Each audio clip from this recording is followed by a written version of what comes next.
Pati kang abogado po, pangtapat doon kay Tungol, na hirap idepensa yung mga sablay na mga ginagawa ng Senado. In-interview ni Karen Davila, hirap siyang ipagtanggol yung Senado. Lalo si Chis Escudero at saka si Bato at ilan pang mga senador, mga kababayan na after manumpa bilang mga senator judges, ang ginampanan na papel, hindi man senator judges, kundi defense lawyer. Hirap yung hirap ipaliwanag mga kababayan kung bakit ganon. Nahirapan kay Karen Davila si Attorney Tongol.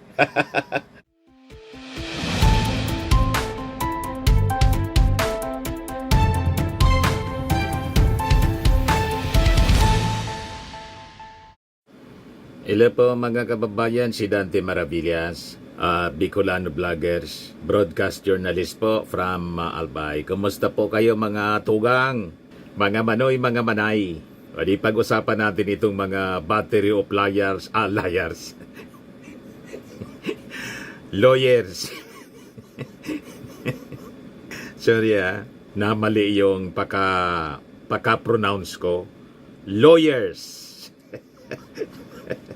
Pagalingan po ng mga abogado. Sabi nga natin, ito lang yung patunay na talagang napakalakas ng ebidensya siguro ang hawak ng defense panel. Kaya si Sara Duterte nag-hire ng 16-man battery of lawyers, mga batikang abogado, hindi lang di kampanilya kundi di kampanaryo. Sabi nga ng mga netizens, 34 na niya lahat. Yung mga tagapagtanggol ni Sara, 34 na daw. Kasi 16-man battery of lawyers yung bago na pinakilala. Plus yung 18 hudas na senator judges po na nag-abogado. So, bali 34. Kung 34 mga kababayan ang kakampi ni Sara, ano pa yung rason? Bakit hindi simulan mga kababayan ang impeachment trial? Yan ang nakapagtataka. Di ba? Kapag sinimulan agad-agad forthwith yung impeachment trial, mapapadali po yung acquittal. Buwelo na si Sara Duterte sa kampanya. Di ba? For 2028 presidential elections.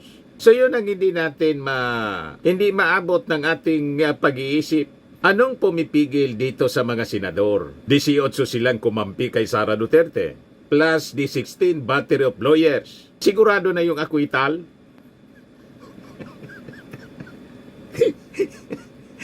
Magagaling yung mga abogado po. Pero Mr. Maravillas, di ba sinabi mo na yung si Fortun, abogado ng Maguindanao Massacre? Opo, si Ampatuan. Kaya lang minalas, kulong. Despite mga kababayan sa galing ng abogado, wala talaga. Pag nasa sayo ang katotohanan, kaya siguro sa aking analysis mga kababayan, kinailangan ni Sara Duterte ang 16-man defense team sa bigat po ng ebidensya. At sabi nga natin, ito'y patunay. Hindi lang mabigat yung ebidensya laban kay Sara Duterte dito sa kanyang kinakaharap na kaso sa Senado. Itong 7 articles of impeachment. Ang pagkuha ni Sara ng magagaling na mga abogado, patunay ng lalim ng laman ng kanyang bank accounts.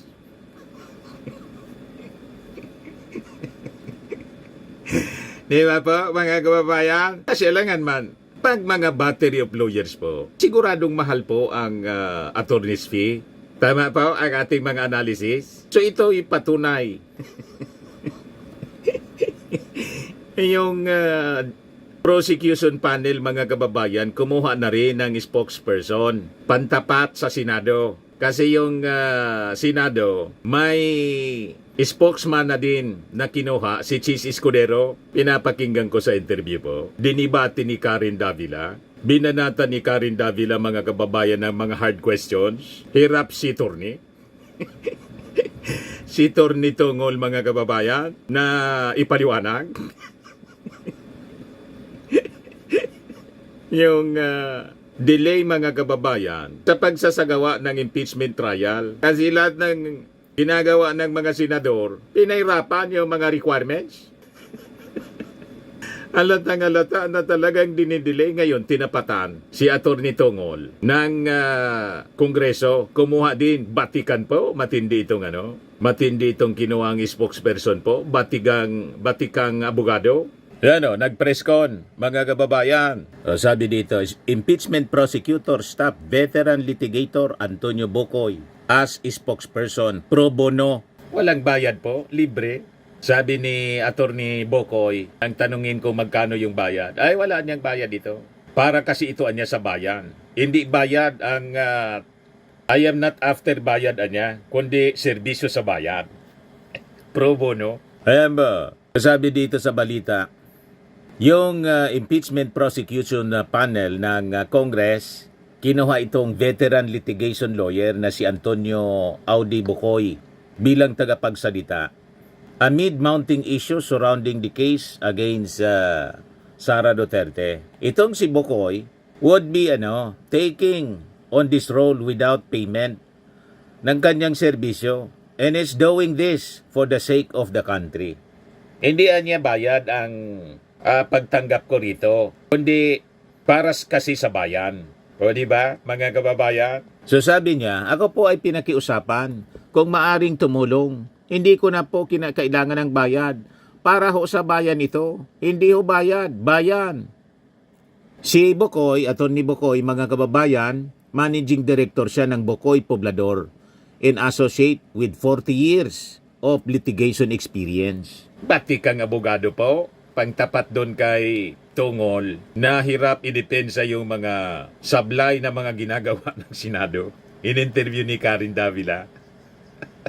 Hirap siyang ipagtanggol yung Senado. Lalo si Chis Escudero at saka si Bato at ilan pang mga senador, mga kababayan na after manumpa bilang mga senator judges, ang ginampanan na papel, hindi man senator judges, kundi defense lawyer. Hirap yung hirap ipaliwanag mga kababayan kung bakit ganon. Nahirapan kay Karen Davila si Atty. Tongol. At Tunggol yata, Tunggol. Ito yung pagtatanong ni Karen Davila. Hard talk? Hard questions? Ay nakikita sila na lumalabas kasama ang akusado. Yes or no? I think Si Amy Karen, Marcos ito at saka si Robin kasama sa Kuala Lumpur si Sara. Will look how it will look into those actions. It's just up to the fellow senator judges to bring it up to the attention of the impeachment court or the parties themselves.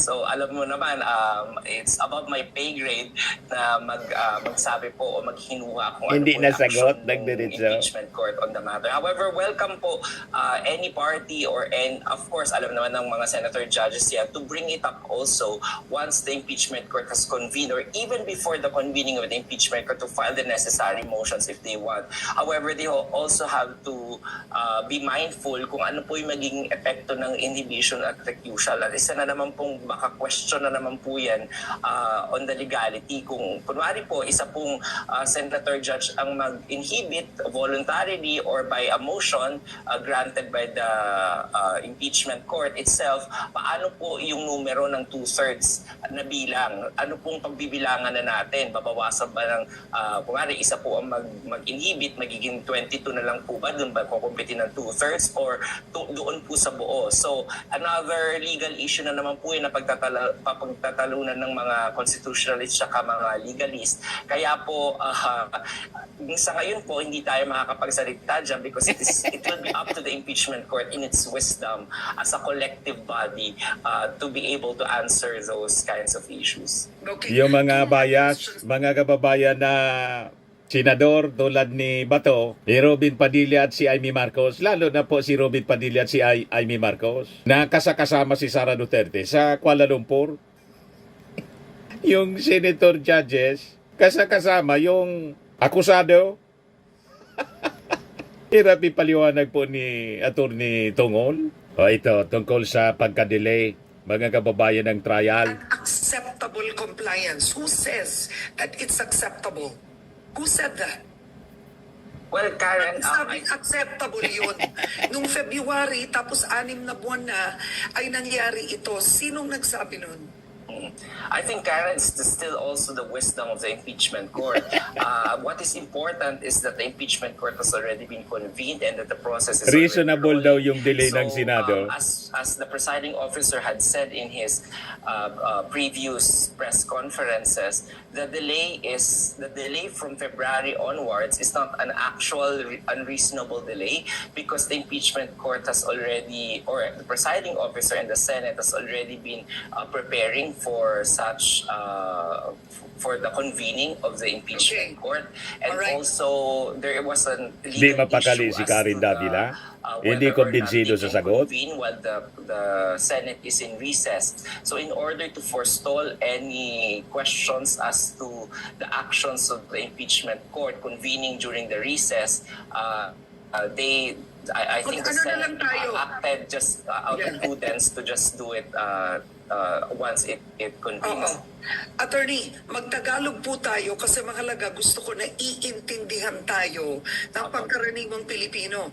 I don't want people who aren't lawyers to misunderstand or get lost in the jargon. Alright? No jargon. Alright. Ngayon, ang tanong ng ilan, the senators already took an oath as senator judges, correct? Right? Tama po. And yet, nung judge na sila, some of them filed a motion to dismiss. Is that even legal? Kumbaga, judge ka na. Tapos, nag-file ka ng motion to dismiss the impeachment itself. That is, I mean, can you imagine if an actual court did that? That the judge would say, i-dismiss na ang kasong to. So, that's one question because some have said that senators are acting like lawyers for Vice President Duterte. Sila na yung abogado nung akusado. Diba? Lantaran. Is that even allowed? Meaning the behavior in an impeachment court? Senator, judge ka ha, tapos nung judge ka na, nag-oath ka na, dun sila nag-file ng motion i-dismiss. Karen, Is that normal?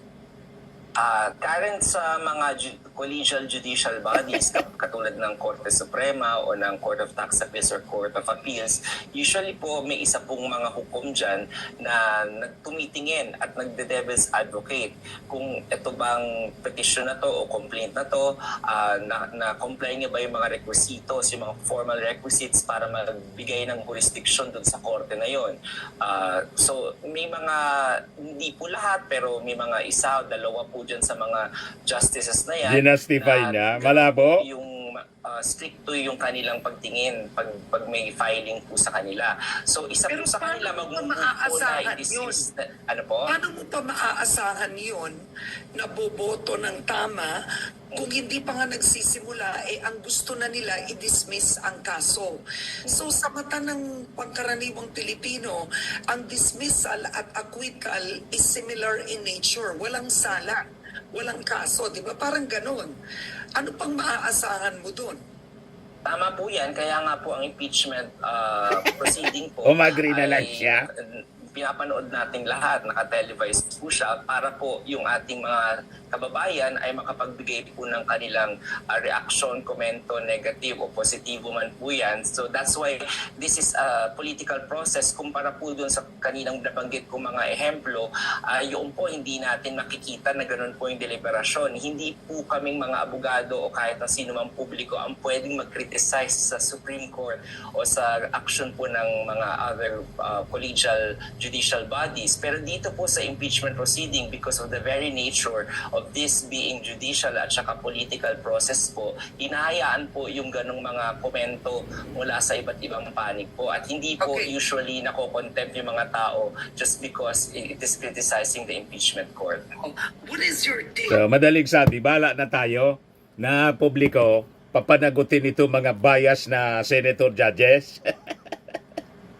Ganon. Ngayon, yung katapat mga kababayan ni Atty. Tungol, spokesperson ng Senado, itong si Atty. Bokoy. So, according to his profile, on his firm's website, he has given legal advice to presidents of the Philippines and has represented clients in high-profile cases. He has likewise counseled government officials and heads of industry. Ang practice areas niya, corporate and tax, trial and appellate litigation, saka intellectual property law. Isa rin siyang human rights lawyer and has been a long-time member ng Free Legal Assistance Group or FLAG at saka nitong Movement of Attorneys for Brotherhood, Integrity and Nationalism o MABINI. Ito yata yung ito yung grupo ni dating Senador Rene Sagisag. He served as corporate secretary, external counsel to various corporations and foundation and previously headed the litigation group of Ongkiko, Bukoy, and Dizon law offices. He obtained his law degree from the University of the Philippines and is a corporate and remedial law professor. Si Bukoy is also a member of the American Intellectual Property Law Association in the American Society of International Law. So masasabi natin na isang di kalibre na abogado itong si Atty. Bukoy. Dapat lang na di kalibre kasi mga di kampanilya po ang mga abogado ni Sara Duterte.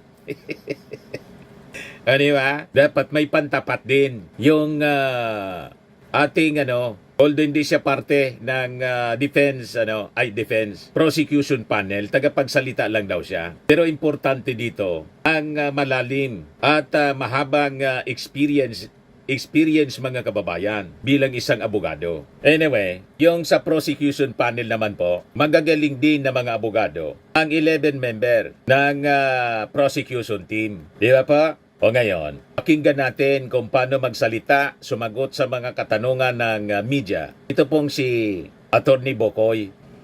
Maraming salamat at magandang umaga po sa inyong lahat. I want to set the tone nito pong interview sapagkat tayo ho ay nahaharap sa isang usaping pananagutan. Pero ito po ay hindi pangkaraniwan na usaping pananagutan. Ito po ay moral na usaping pananagutan. Ito po ay kaakibat sa natatanging proseso na hinaharap ng sambayanan. Ito po ay ang impeachment ng ating pangalawang Pangulo. Bakit ito natatangi? Sa kauna-unahang pagkakataon, sinakdal ang pangalawang pinakamataas na pinuno ng bansa sa pagbabanta sa buhay ng Pangulo ng unang ginang at ng Speaker of the House. Hindi lang po ito pagbabanta. Inamin niya na kumontrata siya ng taong magsasakatuparan ng bantang ito. In other words, may kinontrata na siya na asasino o mamamatay tao. Natatangi rin dahil sa kauna-unahang pagkakataon, nasakdal din siya sa pangalawang artikulo, which is pandarambong ng kaban ng bayan or plunder.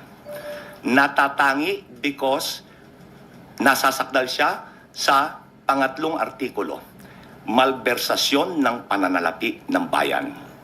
Natatangi dahil siya ay nasasakdal sa pagtataksil sa saligang batas. And finally, natatangi dahil sinakdal siya sa mga karumal-dumal na krimen. Ngayon, ito pong paglilitis na ito, hindi lang po ang pangalawang Pangulo ang nasasakdal. Nasasakdal din po dito ang institusyon ng Senado bilang isang impeachment court. Nasasakdal din ang bayanan na dapat ay buksan ang mga makilahok sa proseso upang sa gayon ay matugunan ang mga pag-aagam-agam at mga katanungan. With that, I'm ready to receive your questions. Marami pong salamat. Thank you, sir. We will take the first question from Mela Lismoras of PTV4. Hi, good morning po. Atty. Bukoy. Hi, kumusta? Yes, I'm Mela po from PTV. Sir, unahin ko lang about you. What made you say yes po sa pag-accept ng post nito as spokesperson? And can you just, spokesperson ng House, impeachment prosecutors, yung exact term po na pwede namin gamitin? Ako po ang tagapagsalita o spokesperson, wala akong distinction eh. The prosecution panel. So magkasama po dyan ang public prosecutors at ang private prosecutors. Ano nag-udyok sa akin na tanggapin ito? Para ho sa bayan. Kinausap ako ng ilang kaibigan na nasa prosecution panel, and sa palagay nila ay ako ay makakatulong para ilahad sa taong bayan kung ano ang sinusugo ng prosecution. Tinanggap ko po after talking to my family. Nasagot ko po? Opo. And may second question lang po. Kahapon kasi, sir, inilabas na ng impeachment court, ng Senate impeachment court, yung isinumite ng kampo ni Vice President Sara Duterte na buong listahan ng kanilang mga magiging abogado dito nga sa paglilitis. And speaking of, kanina nga nabanggit nyo na kayo ay pangkalahatan na tagapagsalita ng House Prosecution Team. Sa panig po ba ng House Prosecution Team, kailan kaya natin papangalanan lahat ng kasali at kung if pwede na nating banggitin sino po ba yung mga magsisilbing private prosecutor sa panig po ninyo, kailan ito? At medyo compound question lang, anong ibig sabihin po nito na nagsumite na rin yung kampo ni Vice President Sara Duterte ng kanilang mga abogado? Ano po yung ibig sabihin nito para sa trial? Ibig sabihin po nito na naglahad na sila ng kanilang entry of appearance. Ibig sabihin nito ay handa sila na dumaan sa paglilitis. Ngayon, yung inyo pong isang pangalawang katanungan, kailan ho natin papangalanan yung mga private prosecutors? All in due time. Okay, thank you po. Thank you. Salamat din po. Thank you, Mela. Billy Vegas from Abante Politico, you're recognized. Attorney, magandang umaga po. Attorney, tanong ko lang, meron po ba kayong bayad doon sa Wala po. pagiging... Gaya po na sinabi ko, ako po ay pinakiusapan kung maaring tumulong. Hindi ko na po kinakailangan ng bayad. Para ho sa bayan to. Hindi ho bayad, bayan. Next question ko po. Attorney, do you think po ba yung utos ng second impeachment court na pasagutin yung 20th Congress na House, kung gusto pa nilang ituloy yung impeachment trial ay admission na pwedeng tumawid, mag-crossover yung impeachment? Okay, sa aking pong pananaw at sa pananaw ng prosecution panel, there's no such thing as crossover. Yun ang sinasabi nila na nagtapos ang 19th Congress. Ang natatapos po ay yung legislative work, yung paggawa ng batas. Yung institusyon ng Kongreso, yung institusyon ng Senado, ay hindi po yan nag-expire. Tuloy-tuloy po yan. So, I think it's a misnomer to say that will it cross over?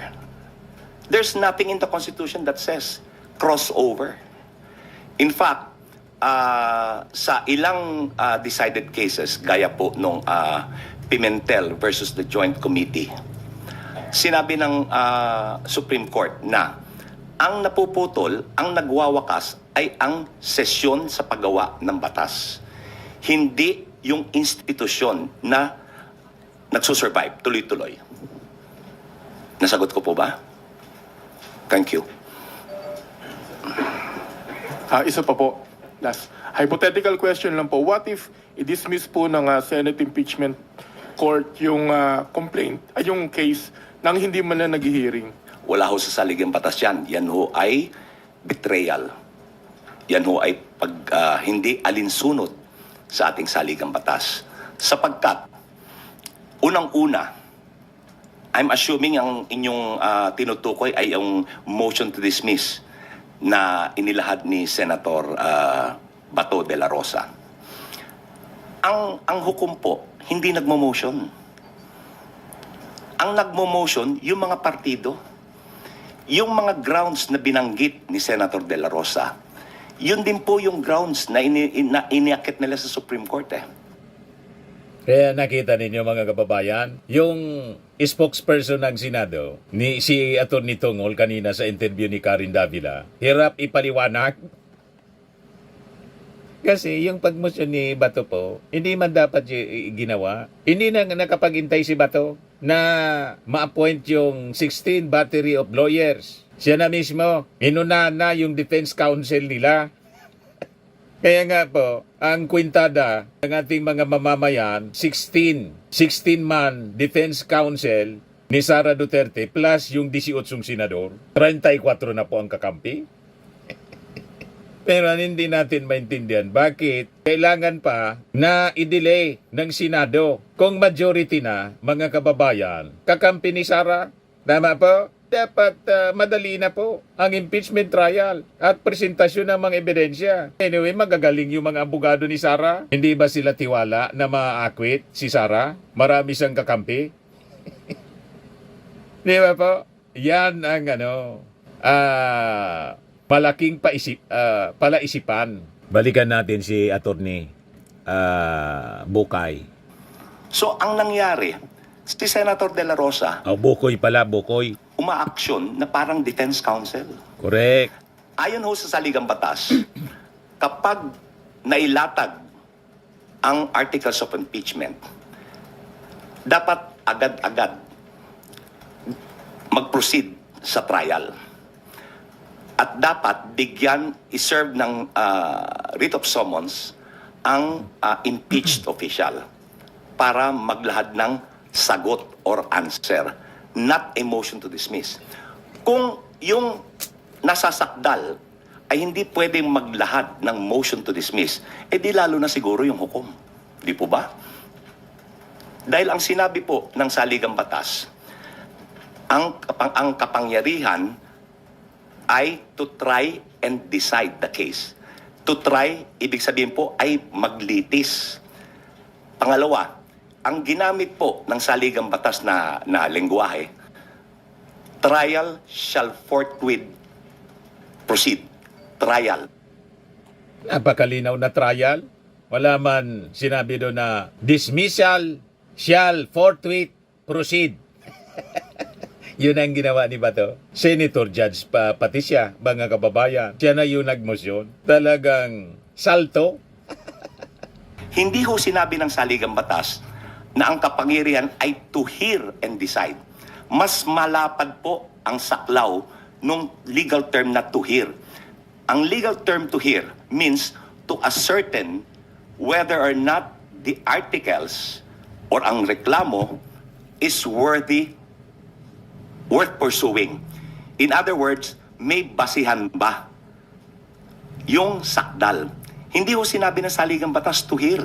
Ang sinabi ng batas, to try and decide. Ganhon ho ka-eksakto ang lengguwahe ng saligang batas ukol sa proseso ng impeachment. Thank you po. Salamat din sa tanong. Thank you, Billy. Let's proceed with the next questions from Tina Panganiban Perez of GMA7. Good morning po, sir. Morning. Sir, prior to your appointment as spokes of the PROSEC panel, have you ever assisted them in any capacity?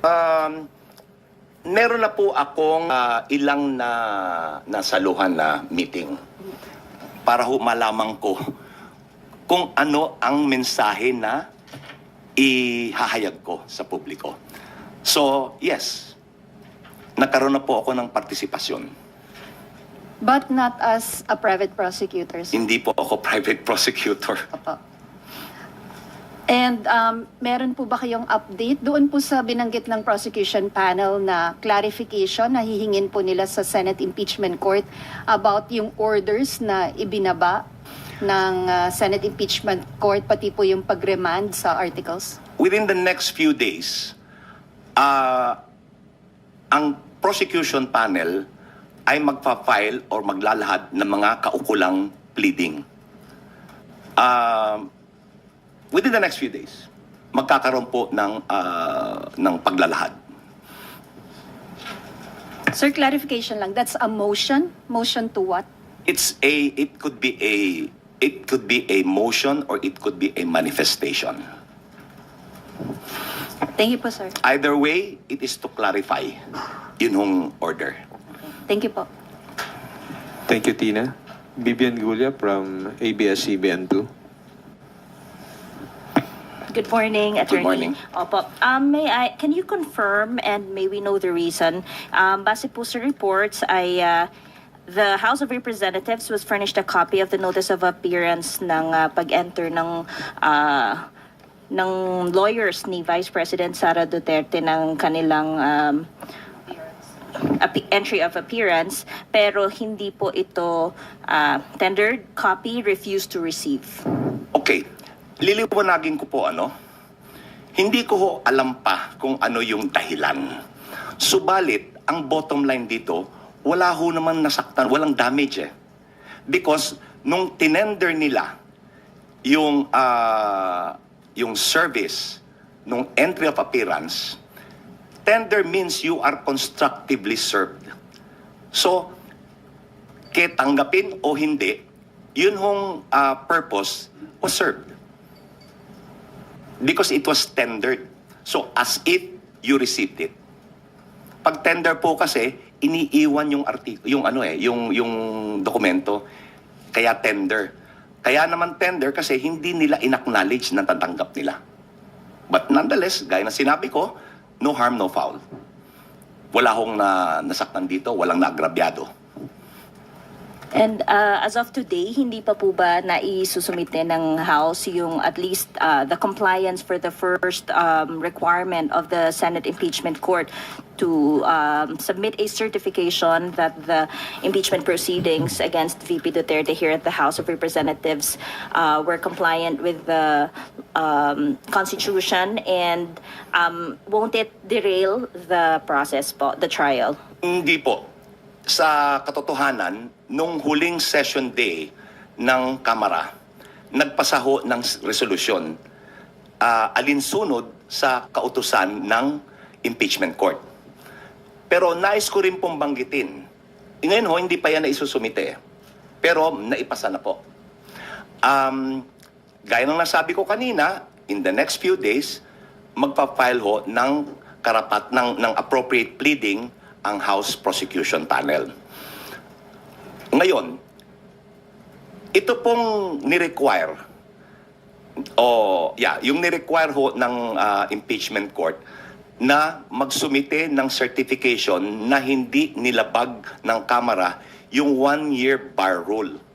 Ito po ay surplusage sapagkat yun yung verified articles of impeachment, yun na po yung hinihingi nilang sertifikasyon.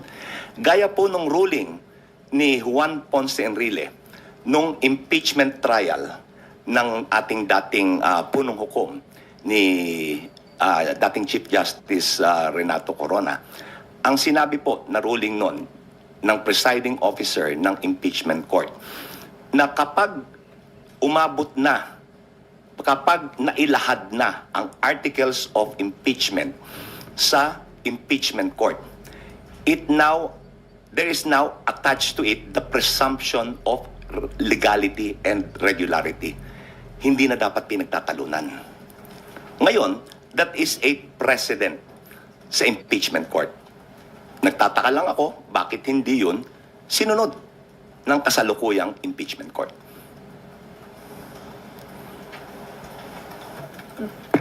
Bali, sir, i-comply pa po ba ng House tong requirements, or in the House prosecution's opinion, hindi na po kailangan at hindi ito makaka-derail sa trial kahit hindi sundin itong mga requirements?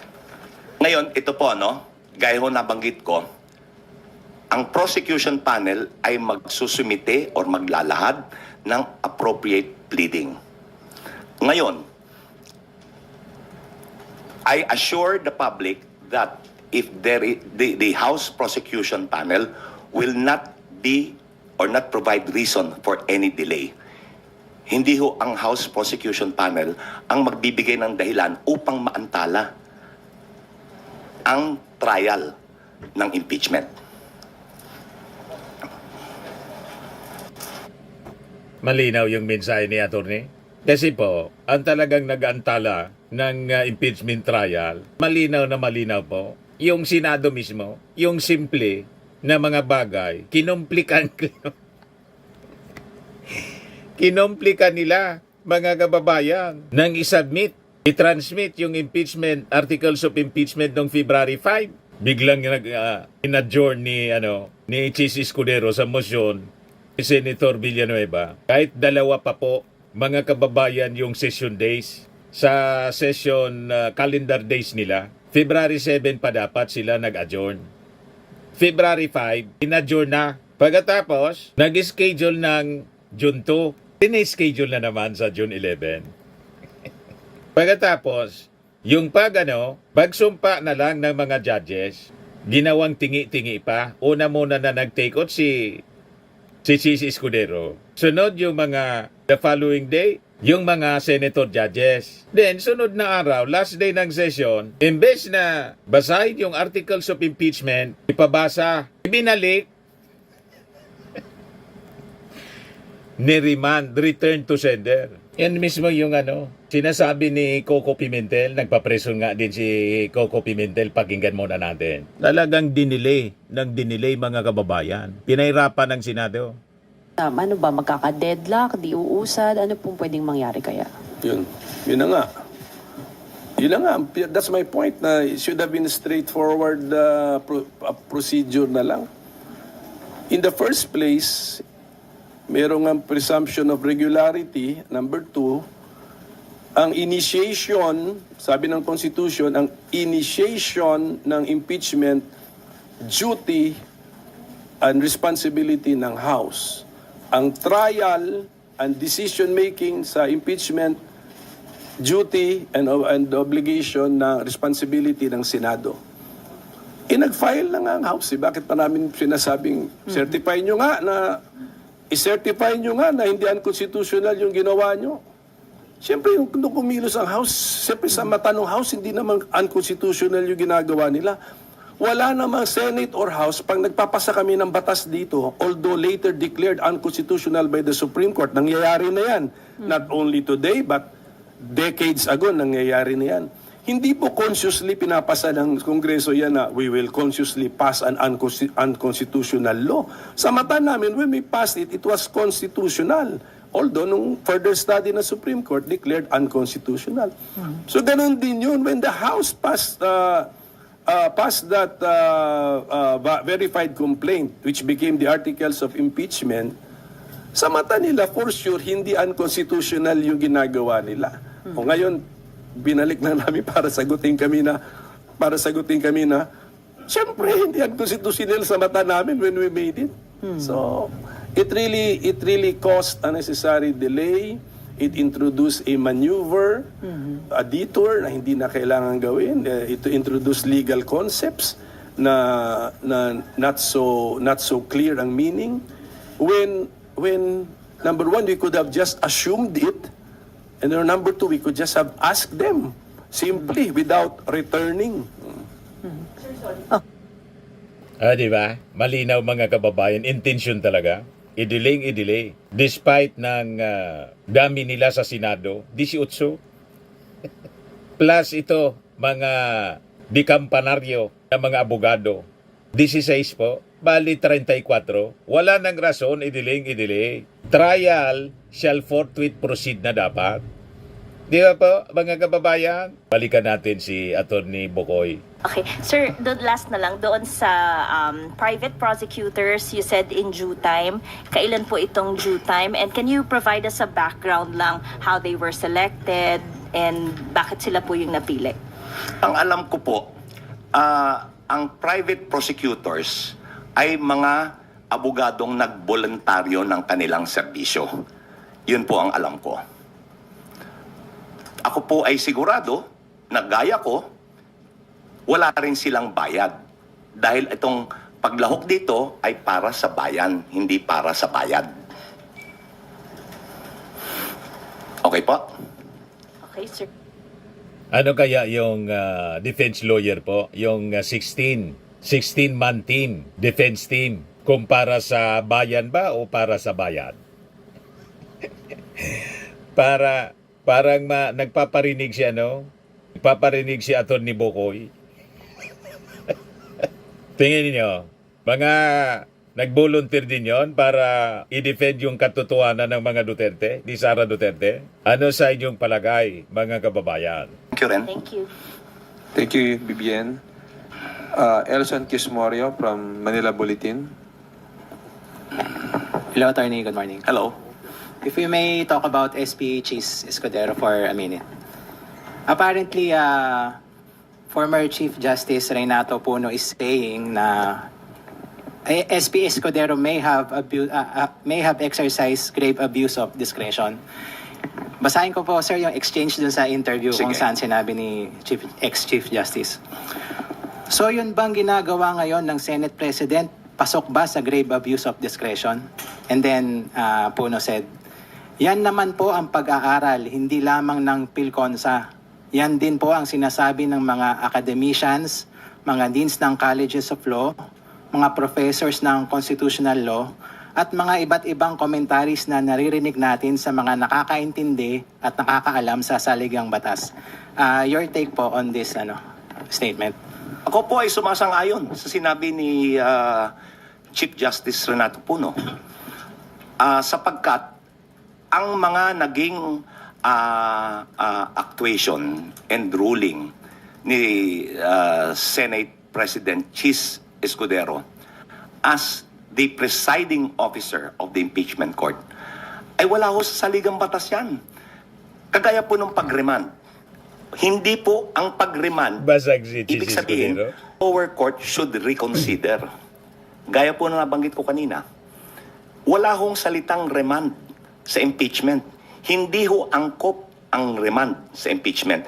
Yung remand ay para sa ordinaryong kaso, sa ordinaryong hukuman, but never sa impeachment court.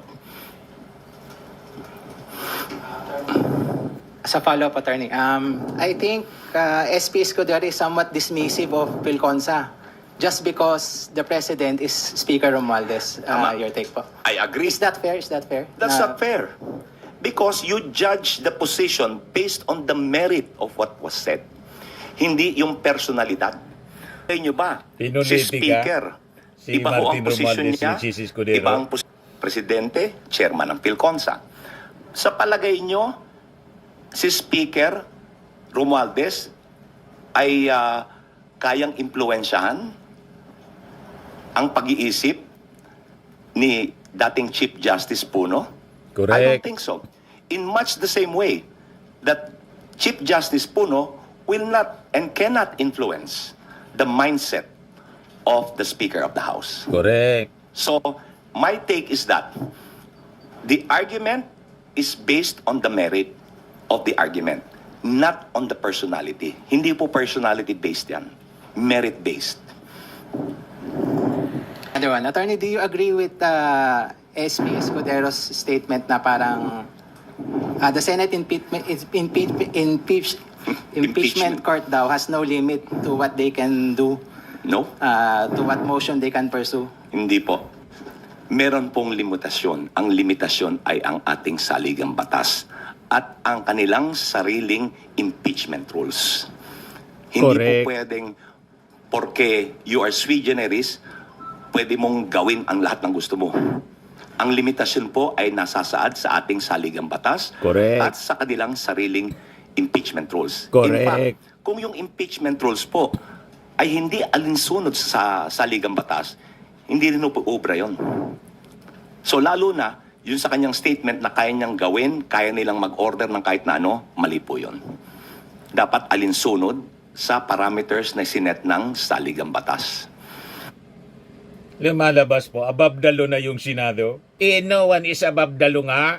Lalo na sa konstitusyon. So nilabag ng Senado, mga kababayan, ng mga senador, si Bato nagmosyon, senator judge.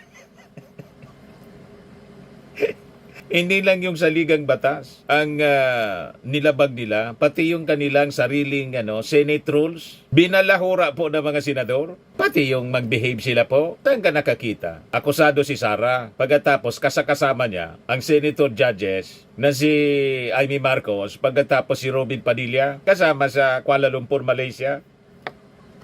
Walang delikadesa, mga kababayan. Yun ang nawala Kaya sirang-sira na po yung imahe ng Senado dahil sa klase ng mga senador natin ngayon. Bumaba yung tingin ng ating mga mamamayang Pilipino.